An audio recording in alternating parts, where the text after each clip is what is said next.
Bomb blast ಬಳ್ಳಾರಿವರೆಗೂ link ಹೋಗ್ತಾ ಇದೆ sir. ಅದು ಭಾಳ ದೊಡ್ಡದಿದೆ. ಈಗ NIAದವರು ತೊಗೊಂಡಿದ್ದಾರೆ.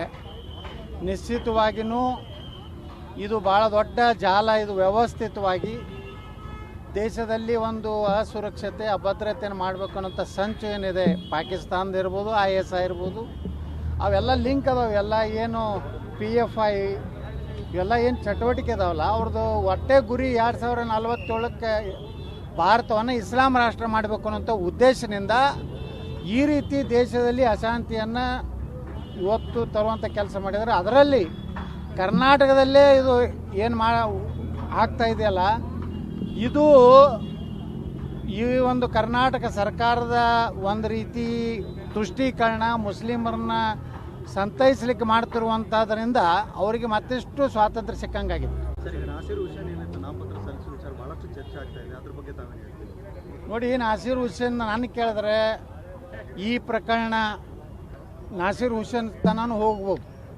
ಯಾಕಂದ್ರೆ ಅವನ ಬೆಂಬಲಿಗರು, ಅವನ ಏನು ಅದರೊಳಗೆ ಆ ಒಂದು ಘೋಷಣೆ ಕೂಗಿದಂಥ ವ್ಯಕ್ತಿ ಸಿದ್ದರಾಮಯ್ಯವ್ರ ಜೊತೆಗೂ ಸಾಕಷ್ಟು ನಿಕಟ ಸಂಬಂಧ, DK ಶಿವಕುಮಾರ್ ಜೊತೆಗೆ ನಿಕಟ ಸಂಬಂಧ. ಅಂಥ ವ್ಯಕ್ತಿಯ ಒಂದು ಘೋಷಣೆ ಕೊಡ್ತಾನಂದ್ರೆ ಅವ್ನ ಧೈರ್ಯ ಅಷ್ಟಿದೆ ಅಂದರೆ ನಾಸೀರ್ ಹುಸೇನ್ದು ಅದರಲ್ಲಿ ಪಾತ್ರ ಇದ್ದೇ ಇದೆ. ಅದಕ್ಕೆ ಸರ್ಕಾರ, ನಾನು ಈಗಾಗಲೇ ಕೆಲವೊಂದು ನಿವೃತ್ತ IAS ಅಧಿಕಾರಿ, IPS ಅಧಿಕಾರಿಗಳು ಉಪರಾಷ್ಟ್ರಪತಿಗಳಿಗೆ ಪತ್ರ ಬರೆದಿದ್ದಾರೆ.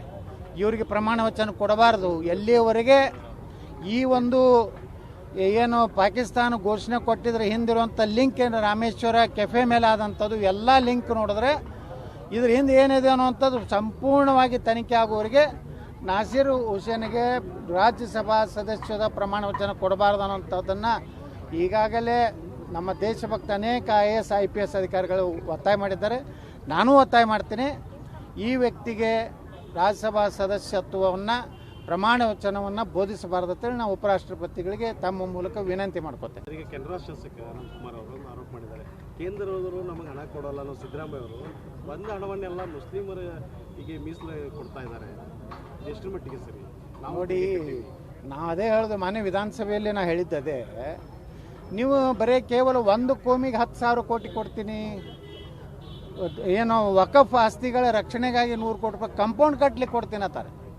ಆದರೆ ಹಿಂದೂ ಧರ್ಮದಿಂದ ಬರುವಂಥ ಆದಾಯ ಏನು ಬರ್ತದೆ ಹಿಂದೂ ಧಾರ್ಮಿಕ ಸಂಸ್ಥೆಗಳಿಂದ, ಅದನ್ನು ಒಯ್ದು ನೀವು ಅವರ ಅಭಿವೃದ್ಧಿಗೆ ಇವತ್ತು ಹಣ ಕೊಡ್ತಾಯಿದ್ದೀರಿ. ನಮಗೇನು ವಿಷಯ, ಈಗ ನಮ್ಮ ಹಣನೇ ತೊಗೊಂಡು ಅದರಲ್ಲಿ 10% C ವರ್ಗದ ಏನು ದೇವಸ್ಥಾನದ ಅವು ಕೊಡ್ತೀನಿ ಅಂತಾರೆ. ನಮ್ಗೆ ಹಿಂದೂಗಳಿಗೆ ಒಂದು ಕಾನೂನು, ಅವ್ರಿಗೆ ಒಂದು ಕಾನೂನು.